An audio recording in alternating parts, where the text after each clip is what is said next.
Hello Math 152 students. In this project, you're going to investigate how linear regression can be applied to song lengths and word counts for songs on a particular album. I'll show you guys an example in just a minute, but you're going to start by creating a digital document, and you're going to have the following 5 sections: introduction, data, scatter plot and regression analysis, summary, and reflection.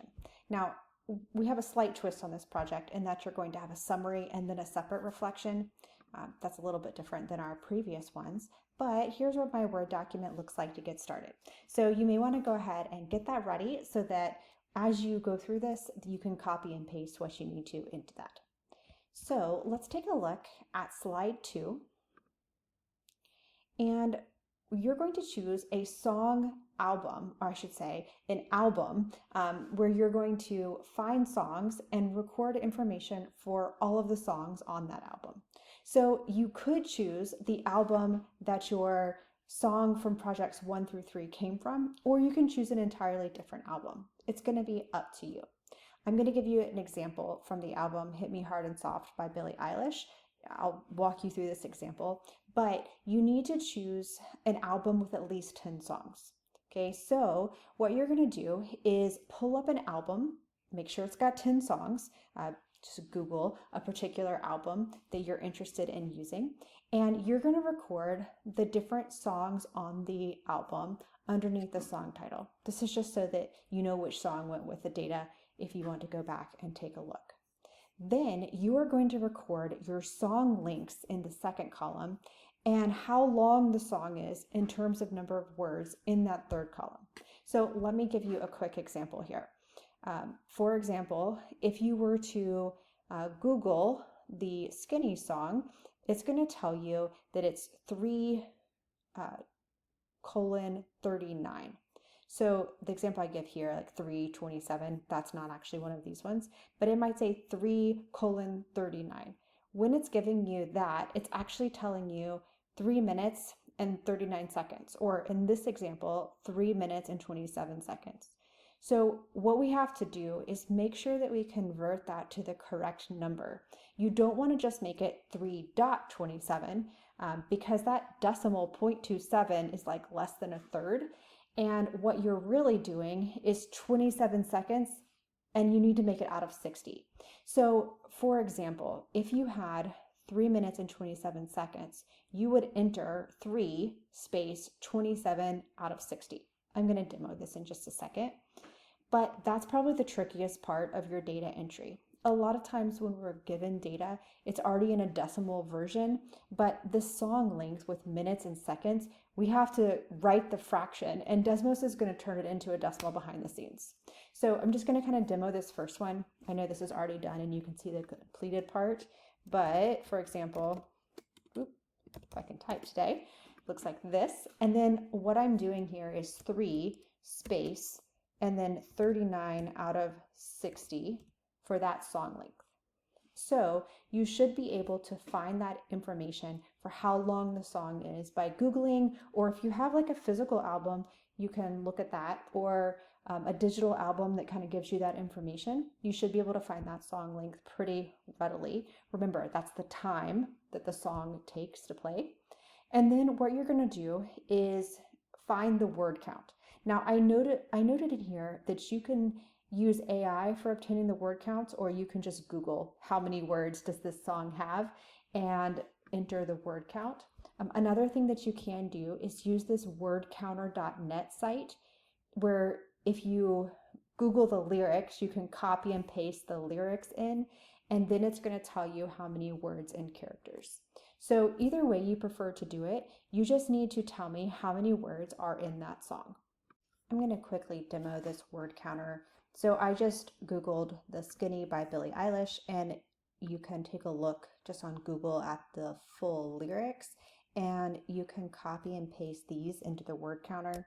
Or again, if you're able to use AI and is generating reliable results, I would just double check it with this word counter first, and then if you're getting kind of a very similar thing, you can go from there. So notice it tells you there's 179 words and 776 characters here. So our word count is 179. I'm going to put that here. Okay, and again, if you Google the song, it should tell you the song length in minutes and seconds, and then you can convert. So you're going to do this for every single song on the album, and you're going to put it into this table. If you need to add a column, if you use all the columns, once you fill in this last one, then you can add a column if needed. All right, so if you want to pause the video and go ahead and do that, then we are going to take this data. We actually will have to type it again, but you'll put this data in, and you can go ahead and take a screenshot of your table here so that I see the song title, song length, and word count. And that is actually going to go into your data right here. This way, if I'm interested to see what the song name is, I can see it from the table. Whereas when we go to the next slide, we're going to be suppressing the song title and just looking at the two numerical columns. All right, so I'm going to pause for a second and let you try that. All right, hopefully you have all of your data entered. Let's go ahead and go to slide number 3. Slide number 3 just tells you that you're going to see a Desmos graphing calculator page on the next slide, and you're going to have to re-enter your data, create a scatter plot, and then a linear regression. I'm going to walk you through the steps in this in case you are not familiar with how to do this in Desmos. For the WebAssign homework, we primarily use SALT, but we're going to use Desmos to create similar information. The good news is our interpretations are all going to be the same, and it's going to give us a similar output with a little bit of differences. Okay, so after you create your regression, which we'll demo in a second, you will analyze the regression features, including with the slope means, as well as the R value and the R squared. You'll also find the average song length and average word count. And then at the very end, we'll take a look at the rubric because I want to make sure that you guys include all of the analysis that you need to on the appropriate section. So let's go ahead and take a look here. So I'm going to expand this just a little bit so you can see a little bit further over. So that's a little bit better. And what we're going to do is put the numerical columns into our X1 and Y1. Now, you could rename these if you wanted to, but I'm just going to leave these X1 and Y1. So for my first song, I had 3 minutes and 39 seconds. So just like we did on the previous one, we're going to have to do 3 space 39 over 60.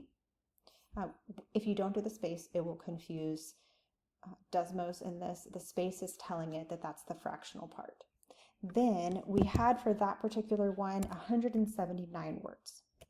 So what you're going to do is enter the data in here. I know it's a little tedious to have to do it twice. I'm going to pause this and go ahead and get the rest of my data typed in if you want to do the same thing. All right, so we've got all of our data entered, and notice that I had one song that was exactly 3 minutes, but the rest of these, I've got those fractional pieces.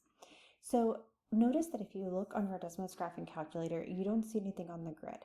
And that is because the Y values are all really large, the number of words we have in a song, and my Y scale right now is only going up a little bit above 6. So I'm going to show you how to fix the window. You can manually change your window with the little graph settings, but Desmos actually has a better way when you have a scatter plot. If you take a look at the little magnifying glass down here, you can press that magnifying glass and it's a custom zoom based on your scatter plot. So choose that option and then you should see the data appear. And notice mine doesn't look like it has a really strong linear trend right now, kind of maybe like an upward linear trend, but we have this kind of short song with a lot of words and one that's a little bit longer with fewer words, right? So yours may kind of look similar, or you may have a stronger linear trend to this. So remember that our times are down here on the x-axis and our word counts are on the y. I'm going to go ahead and add that in, and I suggest that you do this too. So if our readers are looking at the data, they can make sure they understand what the x and y axis are representing. This is something that you can do for any graph in Desmos by just clicking that graph settings, and then you can label the x-axis song length in minutes, and notice it's here along the bottom, and then the y-axis is word count, just number of words, so we'll leave it like that. Then you can just click out of there back to your graph, And notice when you take your screenshot, you'll now have these labels on there. So what we want to do when we are inside of Desmos to create a linear regression is to go ahead and click this button right here. Right beside the 1, this part you can kind of see it looks like a regression line, and you can add a regression. Now, we're adding a linear regression. So notice the linear regression is actually the first option added. And this is kind of an interesting one because it looks like this regression implies that the longer my song is, the fewer words that it's going to have, which is kind of an interesting trend. We might expect to see something with a positive regression trend. Yours, hopefully, will look like that, but it might not, right? Sometimes our regression doesn't necessarily follow exactly what we expect, and that's okay. Right? We expect for longer songs, maybe they have more words, but we might also have an album that has some long songs that have like guitar solos on the inside, or something where we have kind of instrumental pieces with not as many words, or maybe they're singing very slowly, right? These are kind of all different dynamics. And as you analyze your linear regression, you can kind of think about what might be happening with your particular data. Hopefully you know something about these songs that you can put into your report. All right, so notice what you're going to see here is the y equals mx plus b line. So you see your slope. Let me just click off of that. Your slope is negative 6.76, right, if we went to 2 decimal places. And our y-intercept is 332.7 approximately. So when you include a picture of your scatter plot, you could just take the picture here, and then you could also kind of copy and paste this regression part or type it into your report separately. But notice what you have here is the R value, that's your lowercase, and then your R squared. Now, in this particular one, what I'm going to ask you to do is to talk about this regression line.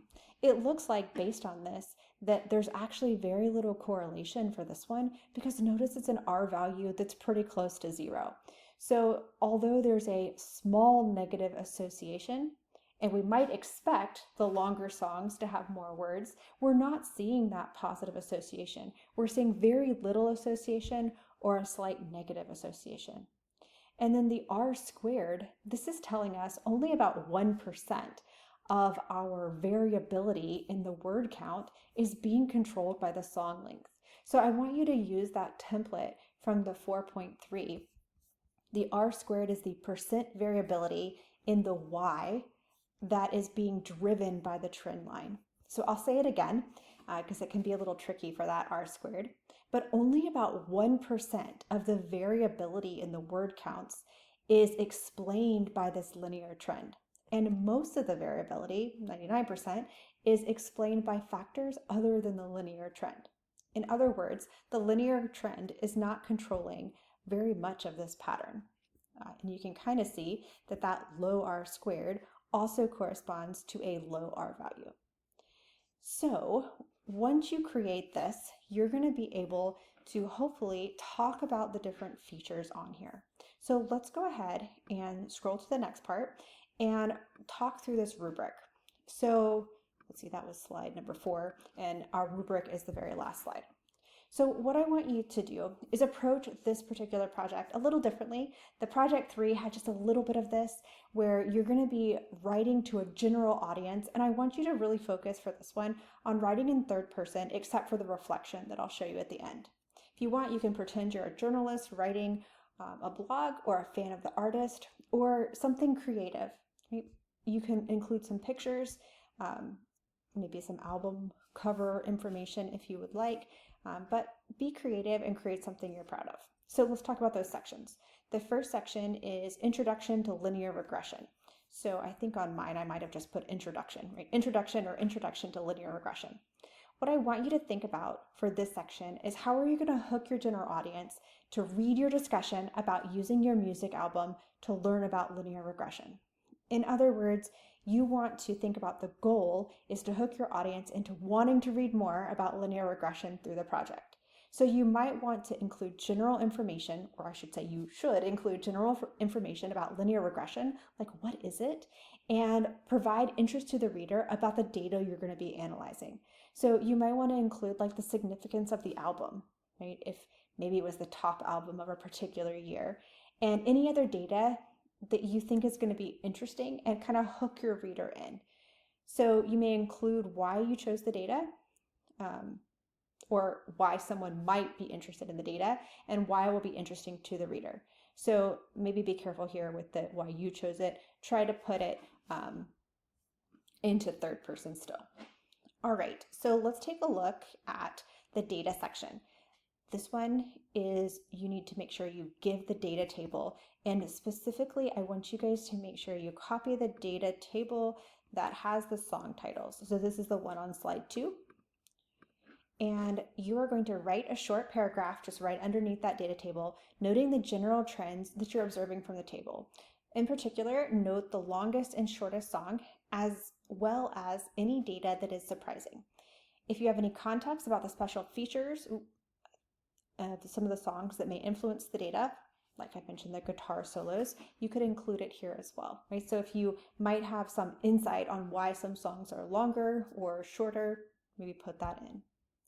All right, so the third section, it has the most number of points because it's going to have the most interpretation, is to include your scatter plot and regression analysis. So that's this particular page. So you can take a screenshot of the entire thing if you would like, or you could do 2 separate ones, one with the scatter plot and one with the linear trend down here. And then you are going to make sure that after that snapshot, you're going to write 2 to 4 paragraphs. You can kind of subdivide it as you would like and what feels natural, but you're going to try to talk about the features of your scatter plot using all the vocabulary from chapter 4.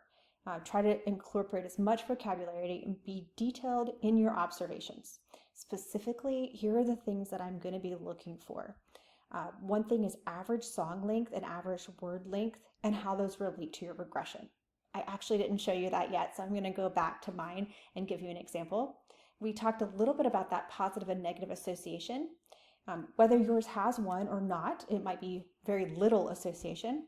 Your R value and what it means. So if your R is positive versus negative, what that means. And your slope and what it means in the context of the data and include units. I'm going to go back to this one because sometimes that slope interpretation can be kind of tricky.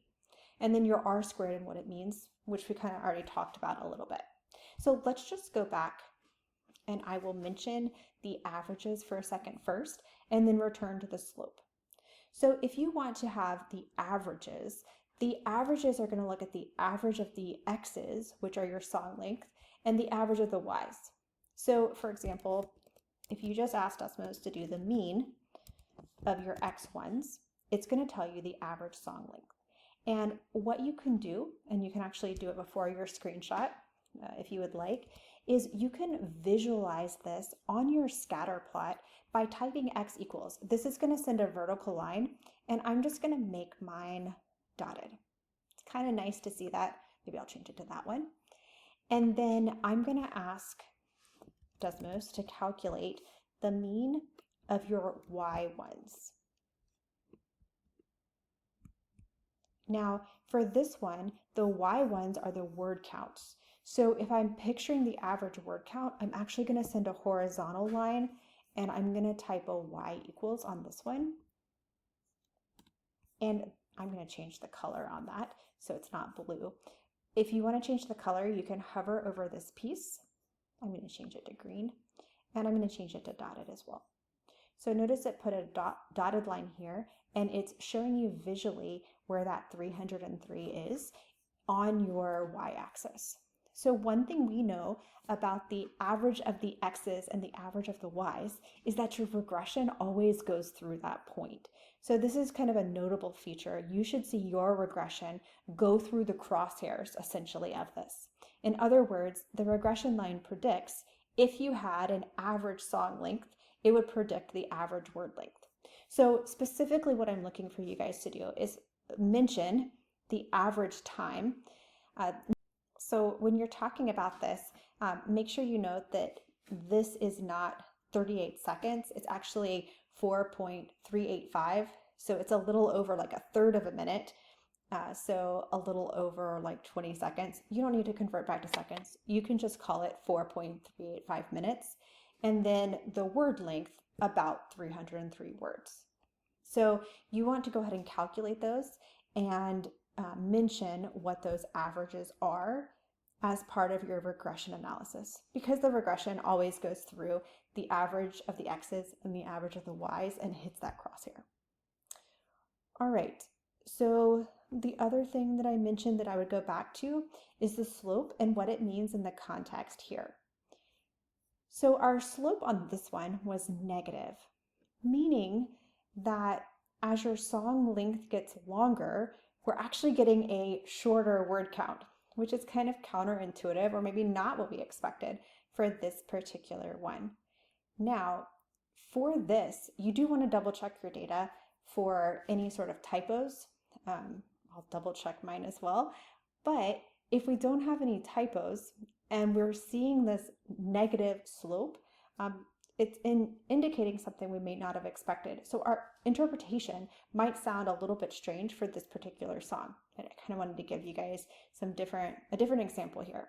So if we think about just rounding this really quickly to negative 6.8, I'm just going to round to one decimal place to say it more easily.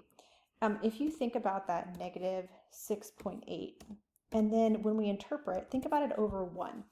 This is telling you every time our song increases by about a minute, we would expect the word count to decrease by about 6.8 words. So that's a little bit tricky, but you're thinking about the change in Y. So that top part is change in word count. And then the bottom is the change in the time. Keep in mind our units here were minutes. So it's saying if you increase by 1 minute, you expect a decrease, that's the negative, in word count by about 6.8 words. So it's a slight decrease, right? The longer your song goes for this particular regression. So I would actually expect most of your interpretations to have a positive slope. And if your slope is positive, you would be phrasing this like, for a 1 minute increase, here's about how many words more I would expect. Or for a 1 minute increase, here's the expected increase in the count. All right, guys, so let's go back. I think we're almost done. We've talked about the elements in this analysis. And then when you get ready to write your summary, I want you to write the summary for this one as a summary to the reader. So think about one paragraph, more if you would like, but write it to your reader in the same style as your introduction. So you want to think about being engaging and your overall thoughts, key takeaways, and maybe some curiosities that your data analysis brought up that would be interesting to your reader. Then the last little bit, the format, this is just giving you 10 points, reminding you that 10 points is going to be awarded for your paper being written to a general audience, kind of keeping that in third person up to this point. Then the very last section that you're going to include is a reflection. So at the very end of your paper, share a reflection about the project and how it went for you. This can be in first person. And I want you guys to, for this particular project, tell me how many points you should earn in each category. So maybe do a little reflection on how engaging you were in that introduction, how well you were able to incorporate the vocabulary and explain these features, and then give a summary. So once you do that, remember that you need to just clean up your digital document, resize any images, and make everything kind of nice and easy to read. Let me go back to that really quickly. So doing things like making your section headers bold, making sure your graphs are big enough that I can see the important features, but not too big. If I can't see the graph or your reader can't see the graph, that would be an issue. And then again, you have a separate summary written to your reader and then a reflection that's in first person. All right, guys, once you finish your project, you'll upload it just like your others on Blackboard.